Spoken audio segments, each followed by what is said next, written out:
आजकल protein powder का चलन बढ़ गया है। कोई जिम जाता है या कोई थोड़ी सी भी वर्कआउट करता है तो उसको लगता है कि हाँ, हमें प्रोटीन पाउडर लेना चाहिए। वो और नेचुरल प्रोटीनों की बजाय जो वे प्रोटीन होते हैं या ये प्रोटीन, इन सब के सेवन में लग जाता है। लेकिन हालिया की एक कंज्यूमर रिपोर्ट के सर्वेक्षण में एक आया है कि जो भी 23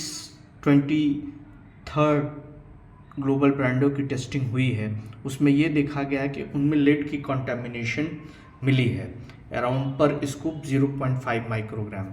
और नेचुरली आप जानते हैं कि लेड मिट्टी में होता है और हवा में होता है और पानी में होता है, और आप किसी भी सिचुएशन में इट इज़ नियरली इम्पॉसिबल कि आप लेड के कंटामिनेशन को बचा पाए।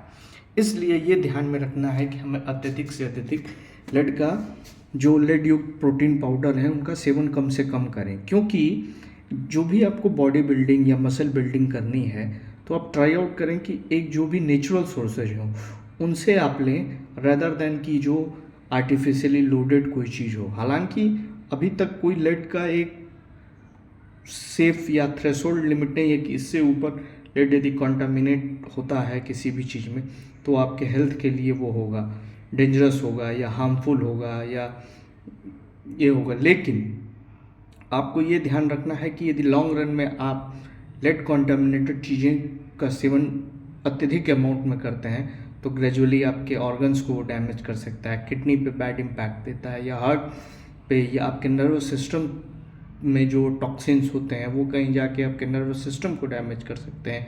इसलिए एक सेफर लिमिट में आप इन सब चीज़ों को ध्यान रखते हुए उन चीज़ों को काम करें, क्योंकि सबसे प्रायोरिटी हेल्थ की है। और ट्राई आउट करें कि नेचुरल प्रोसेसेस जो हैं, नेचर से जो हमें चीज़ें मिली हैं उन चीज़ों के सूत्र अपनी मसल बिल्डिंग को वो करें।